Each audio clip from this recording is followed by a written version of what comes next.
Gajah. Gajah adalah mamalia yang memiliki periode kehamilan yang paling panjang dari seluruh spesies mamalia. Hewan ini mengandung selama lebih dari 18 bulan. Periode kehamilan gajah rata-rata antara 640 hingga 660 hari, atau sekitar 95 pekan. Gajah betina dapat bertahan hidup 60 hingga 70 tahun lamanya, namun sepanjang hidupnya hanya bisa memiliki sekitar 4 anak. Ketika gajah melahirkan di alam liar, gajah-gajah lain akan membentuk lingkaran pelindung di sekitar induk gajah yang melahirkan tersebut untuk menjaganya saat proses kelahiran berlangsung. Gajah melahirkan sambil berdiri. Uniknya lagi, setelah sejam dilahirkan, bayi gajah bisa langsung berjalan.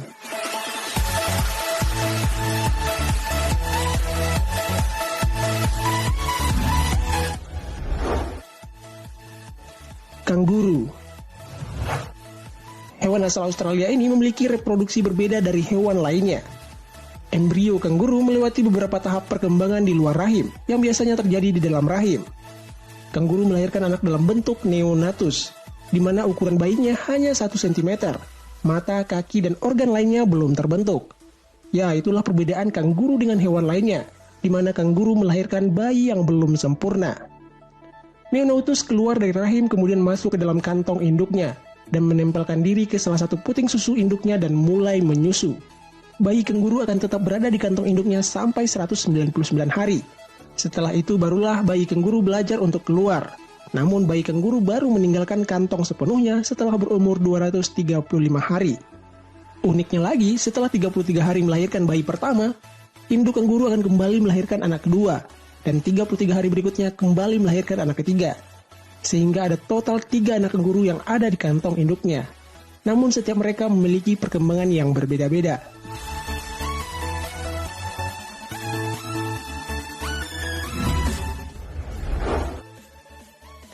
Lumba-lumba. Kalian tahu nggak sih hewan yang terkenal baik ini memiliki proses melahirkan seperti manusia? Sebelum melahirkan, lumba-lumba mengalami kontraksi kurang dari 24 jam. Induk lumba-lumba akan sering mengambil nafas dan bergerak untuk menghilangkan sakit saat kontraksi. Masa kontraksi terjadi selama 3-4 jam. Setelah itu kontraksi akan meningkat dan ekor bayi lumba-lumba akan muncul. Kemudian bayi lumba-lumba akan dilahirkan. Bayi lumba-lumba yang baru dilahirkan akan dibawa ke permukaan oleh induknya agar dapat bernafas secara teratur.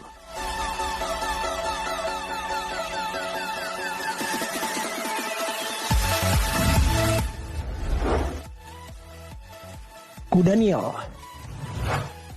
Kuda Nil adalah hewan darat terbesar ketiga setelah gajah dan badak putih. Hewan yang berasal dari Afrika ini memang suka berendam di dalam air. Kuda Nil merupakan perenang dan penyelam yang handal. Bahkan kuda Nil melahirkan anaknya juga di dalam air. Setelah kawin, induk kuda Nil akan hamil selama 210 hari dan akan melahirkan anak 1 ekor saja, dan itu dilakukan di dalam air. Saat dilahirkan, bayi kuda Nil berukuran besar untuk ukuran mamalia. Bagaimana tidak, bayi kuda Nil memiliki berat sekitar 40-50 kg. Uniknya lagi, bayi kuda Nil yang baru lahir sudah bisa berenang. Ya mungkin karena dilahirkan di dalam air kali ya, makanya bisa langsung berenang.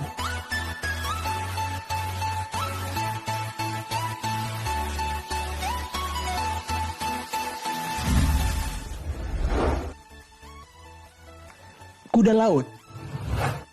Di dunia ini perempuan ditakdirkan untuk mengandung dan melahirkan. Namun hal berbeda dialami kuda laut. Mereka memiliki keunikan sendiri. Kuda laut melakukan proses mengandung dan melahirkan oleh induk jantan. Lah kok bisa?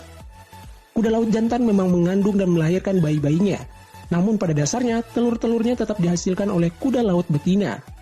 Kuda laut jantan memiliki kantong perut untuk menyimpan telur-telur yang telah diletakkan oleh kuda laut betina. Saat telur sampai di kantong, kemudian dibuahi oleh kuda laut jantan. Setelah 40 hari, kuda laut jantan akan melahirkan bayi-bayinya yang berjumlah ratusan bahkan ribuan. Sebelum melahirkan, dia akan menyesuaikan terlebih dahulu kadar garam dalam kantong perut dengan air laut agar bayi-bayi yang dilahirkan dapat menyesuaikan diri.